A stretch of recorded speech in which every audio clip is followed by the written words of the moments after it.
अस्सलाम वालेकुम। आज का जो हमारा टॉपिक है इंट्रोडक्शन ऑफ केमिस्ट्री के बाद वो है ब्रांचेस ऑफ केमिस्ट्री। आज हम डिस्कस करेंगे ब्रांचेस ऑफ केमिस्ट्री को। There are 7 branches of chemistry, जिनमें हमारे पास organic chemistry, inorganic chemistry, biochemistry, industrial chemistry, analytical chemistry, environmental chemistry, physical chemistry शामिल हैं। सबसे पहले हम डिस्कस करेंगे organic chemistry. Organic means life. इंसानी ज़िंदगी में जितनी भी चीज़ें होती हैं उसकी स्टडी को हम ऑर्गेनिक केमिस्ट्री कहते हैं। इंसानी ज़िंदगी से मतलब कि जिस तरह उसका ब्लड सर्कुलेशन है, मेटाबॉलिज्म है, मतलब ये जो है लाइफ से रिलेटेड हैं। हर चीज़ जो लाइफ से रिलेटेड है उसमें स्टडी होती है। जो चीज़ें हम लोग अपने डेली रूटीन में यूज़ करते हैं और जिस तरह हमारा ब्लड सर्कुलेशन है, ब्लड ऊपर जा रहा है, नीचे जा रहा है, या हमारे पास मेटाबॉलिज्म है, मेटाबॉलिज्म में जिस तरह हमारे पास एनाबॉलिज्म, कैटाबॉलिज्म आ जाते हैं, तो उनकी स्टडी इसमें करते हैं। इसके अलावा इसे कहते हैं chemistry of carbon and hydrogen. इसको स्टडी ऑफ कार्बन और हाइड्रोजन भी कहते हैं। It is the study of carbon and hydrogen and their derivatives. इनके डेरिवेटिव्स भी हो सकते हैं। अच्छा, कार्बन और हाइड्रोजन के अलावा हम लोग दूसरे जो हमारे पास एलिमेंट्स है, जिस तरह नाइट्रोजन हो गया और हमारे पास ऑक्सीजन है, फॉस्फोरस है, सल्फेट है, इनकी भी स्टडी होती है। ये भी बहुत ही माइन्यूट लेकिन ये भी यूज़ होती है। लेकिन जो सबसे अहम चीज़ होती है ऑर्गेनिक केमिस्ट्री में वो कार्बन, हाइड्रोजन, बेसिकली इनके बॉन्ड के बारे में स्टडी होती है। अच्छा, अब इसके बाद हमारे पास है जो इसके डेफिनेशन है, chemistry of carbon and hydrogen compound except carbonates. Carbonates के अलावा हम जो है तमाम चीज़ों की स्टडी करते हैं जो कार्बन और हाइड्रोजन से बने हुए हो।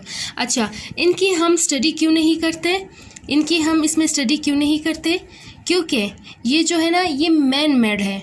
ये इसको हम ये जो है ना, ये हमारे पास हम लोग ज़िंदा उससे नहीं लेते, ज़िंदा एनिमल्स या प्लांट सोर्स से नहीं लेते। इसको जो चीज़ें हम एनिमल और प्लांट सोर्स से लेते हैं उसकी स्टडी होती है। इसके अलावा अभी हमारे पास ये गैस, मीथेन गैस, जो हम घरों में यूज़ करते हैं, CH4, ये भी हमारे पास क्या है, ये गैस जो है ना, जो हम लोग अपने घरों में यूज़ करते हैं, ये भी हमारे पास ऑर्गेनिक केमिस्ट्री है। अच्छा, अभी आप कहेंगे कि गैस कैसे ऑर्गेनिक केमिस्ट्री हुई? अब देखिए, जो बहुत ज़्यादा हमारे पास डेड एनिमल्स होते हैं या प्लांट्स होते हैं, उन पे कई टाइम गुजर जाता है, उनकी डेड बॉडीज़ पे उन पे मिट्टी जमती है, पत्थर होते हैं, तो कई सालों बाद वो कन्वर्ट हो जाते हैं गैसेस में, कोल में, जिस तरह ना। तो इसकी स्टडी हम लोग तो ये हमारे पास क्या हो गया, ऑर्गेनिक हो गया, क्योंकि वो बेसिकली तो हमारे पास मतलब एनिमल्स और प्लांट्स है, उससे ही हमारे लिए बना है। इसके बाद हमारे पास ऑर्गेनिक कंपाउंड्स जो मेटल्स कंटेन करते हैं, तो वो हमारे पास ऑर्गेनो मेटेलिक कंपाउंड बन जाते हैं, जिनको हम लोग आगे डिस्क्राइब करेंगे कि किस तरह। जो ये ऑर्गेनो मेटेलिक कंपाउंड है, इसको हम इंडस्ट्रियल लेवल पे यूज़ करते हैं और मेडिसिन्स पे यूज़ करते हैं।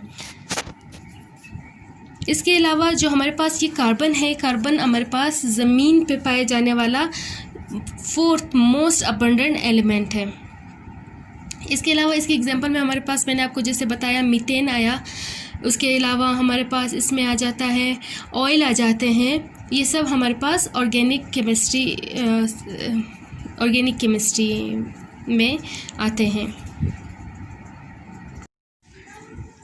अच्छा, जो सेकेंड ब्रांच है वो हमारे पास है इनऑर्गेनिक केमिस्ट्री। इनऑर्गेनिक केमिस्ट्री जो है, it is totally opposite of the organic chemistry. ये ऑर्गेनिक केमिस्ट्री के बिल्कुल अपोजिट है। It is the study of the formation, synthesis and properties of compounds. They do not contain carbon hydrogen bond. ठीक है, इनमें हमारे पास कार्बन हाइड्रोजन बॉन्ड इस्तेमाल नहीं होता। अच्छा, यहाँ पे मैं एक पॉइंट आपको बताती चलूँ, इनका मतलब है कि ऑर्गेनिक नहीं है, नॉट ऑर्गेनिक, इसका मतलब है ऑर्गेनिक नहीं है। इनऑर्गेनिक, ऑर्गेनिक नहीं है, इनका मतलब है। इसी से आप अंदाज़ा लगाएं कि इनमें कार्बन और हाइड्रोजन के अलावा बाकी तमाम कंपाउंड्स की स्टडी होती है। इसके अलावा ये हमारे पास जो ऑर्गेनिक कंपाउंड्स इनऑर्गेनिक कंपाउंड्स है वो तकरीबन 1 लाख के करीब है, और ऑर्गेनिक कंपाउंड्स तकरीबन 2 मिलियंस, अराउंड 2 मिलियंस हैं। इसके अलावा अच्छा, अब जो हमारे पास एक और सवाल आता है, जिस तरह हमारे पास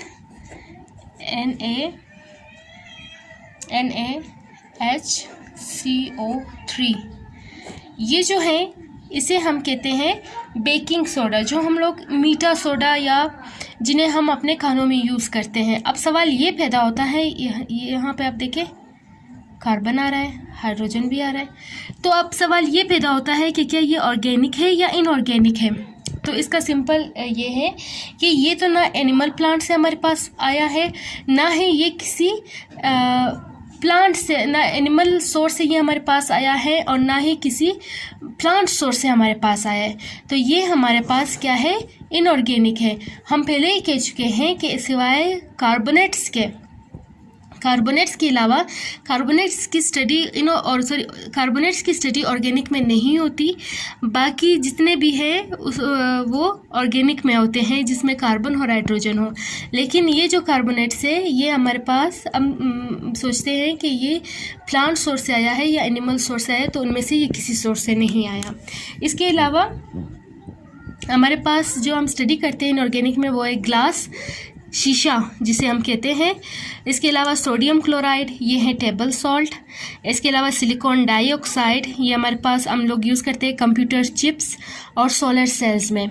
इसके बाद है सेफायर, ये है जेम स्टोन है, gold as a jewellery use करते हैं। सल्फ्यूरिक एसिड, ये हमारे हाउस होल्ड प्रोडक्ट्स में यूज़ करते हैं, ख़ास तौर पे जिस तरह drain cleaner.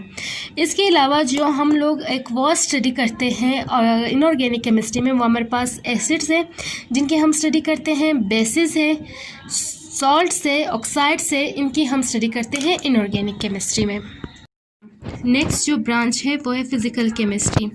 Physical chemistry means physique mean नाम से ही ज़ाहिर है कि इसमें हम लोग जो उनके फ़िज़िकल स्ट्रक्चर हैं, फ़िज़िकल कंपोजिशन है, उनकी हम स्टडी करते हैं कि ये बना कैसे हैं, इसमें एटम्स, इनके एटम्स कैसे मिले हैं और उन्होंने कैसा एक स्ट्रक्चर बनाया है। इसमें basically blends the principle of physics and chemistry. ये जो है ना, ये हमारे पास मिक्सचर है फिज़िक्स और केमिस्ट्री का। To study the physical characteristics और प्रॉपर्टीज़ ऑफ मॉलिक्यूल। एक मॉलिक्यूल्स की जो प्रॉपर्टीज़ है, कैरेक्टरिस्टिक्स है, वो उनकी स्टडी होती है। अब एक जो मॉलिक्यूल है वो कितने एटम्स से मिलके बना हुआ है, कितने इलेक्ट्रॉन्स में शेयर हुए हैं, इसकी स्टडी होती है। और इसमें हाउ मॉलिक्यूल्स और atoms combine to form a particular molecule, कितने कैसे मॉलिक्यूल्स और कितने वो एटम्स कंबाइन हुए हैं और उन्होंने एक ख़ास शक्ल बनाई है। और इसमें स्टडी होती है डिफरेंट प्रॉपर्टीज़ ऑफ मैटर की। जिस तरह अब लिक्विड है, लिक्विड कन्वर्ट हो गया सॉलिड में, सॉलिड, फिर उस तरह गैस कैसे कन्वर्ट हुआ लिक्विड में, फिर लिक्विड कैसे कन्वर्ट हुआ सॉलिड में, फिर ये दोबारा कैसे सॉलिड लिक्विड से फिर गैस में कैसे कन्वर्ट हुआ, इसकी स्टडी होती है।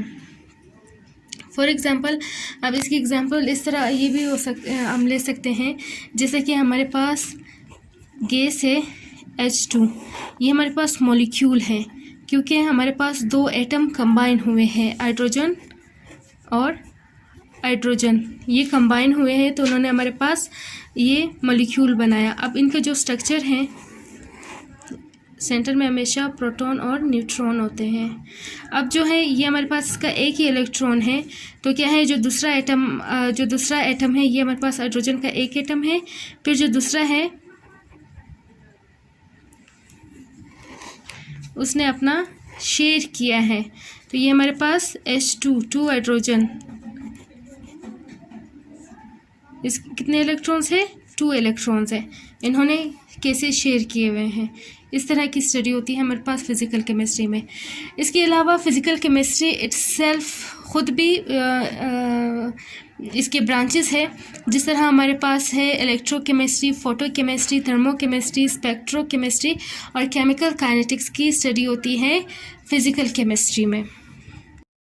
अच्छा, इसके बाद जो नेक्स्ट है हमारे पास वो है एनालिटिकल केमिस्ट्री। 4 टाइप है एनालिटिकल केमिस्ट्री। एनालिटिकल केमिस्ट्री जो है इसमें हम लोग मैटर का एनालिसिस करते हैं। It is identifying the compounds and determining how much of compounds are in a product. ये जो है इसमें हम लोग ये जो मैटर है उसका एनालिसिस करते हैं कि हमारे पास जो प्रोडक्ट है उसमें किसी चीज़ की मिक़दार कितनी है और कौन सी चीज़ है और कितने मिक़दार में पाई जाती है। फॉर एग्ज़ाम्पल हम लोग जो फ्रूट्स और दालें सब्ज़ियाँ खाते हैं तो हम देखते हैं कि इनमें से कौन सा एलिमेंट मौजूद है और कितनी मिक़दार में मौजूद है। पहले हम लोग ये आइडेंटिफाई करते हैं कि उस कंपाउंड को, फिर हम लोग डिटरमाइन करते हैं कि वो कितने मिक़दार में है। तो इसमें हमारे पास जो एनालिटिकल केमिस्ट्री है इसमें 2 टर्म्स यूज़ होती है, qualitative analysis and quantitative analysis.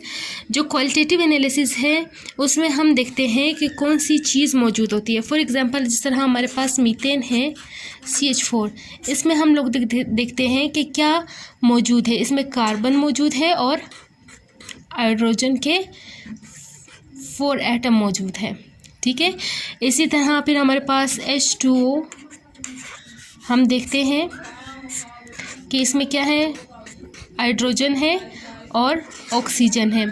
इसके अलावा हमारे पास NaCl, इसमें क्या मौजूद है, सोडियम मौजूद है जो खाने का सोडा है, टेबल सॉल्ट भी जिसे सोडा नहीं सॉरी सॉल्ट, टेबल सॉल्ट भी हम लोग इसे कहते हैं, और क्लोरीन मौजूद है, ठीक है। ये हम देखते हैं क्वालिटेटिव एनालिसिस में।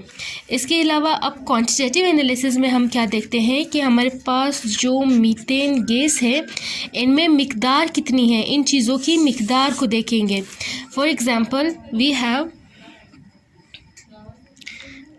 1 कार्बन एंड 4 हाइड्रोजन, ठीक है, 4 हाइड्रोजन मौजूद है। इसी तरह H2O में क्या है, हमारे पास 2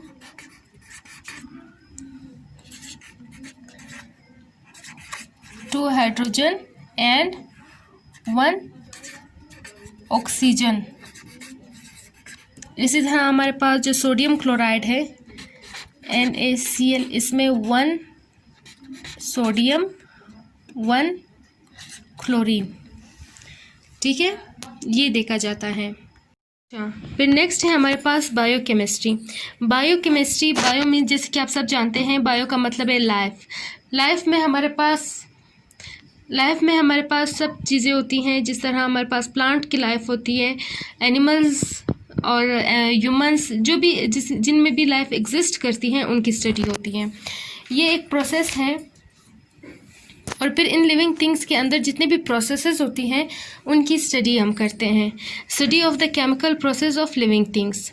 अच्छा, इसमें क्या होता है कि हमारे पास जिस तरह फॉर एग्जांपल मेटाबॉलिज्म है। मेटाबॉलिज्म में हम लोग ये देखते हैं कि जो फूड हम इंटेक करते हैं वो बड़े पार्टिकल्स में, स्मॉल पार्टिकल्स में कैसे कन्वर्ट होते हैं और फिर वो पूरी जिस्म में किस तरह सर्कुलेट करते हैं, किस तरह पूरे जिस्म में फिर वो पहुंचते हैं। इस तरह इनमें जो बायोकेमिस्ट्स होते हैं ये क्या करते हैं, ये investigate chemical combination and reaction inside the living things. अच्छा, जैसे कि इसमें हमारे पास रिप्रोडक्शन है, रिस्पायरेशन है, मेटाबॉलिज्म, हेरिडिटी एंड ग्रोथ, इनके बारे में स्टडी होते हैं। उनके जो पैरामीटर्स है जिनमें ज़्यादा वो उनके जो एलिमेंट्स हैं जिनमें हम बहुत ज़्यादा इनको पढ़ते हैं बायोकेमिस्ट्री में, वो है हमारे पास फैट्स, प्रोटीन्स, DNA।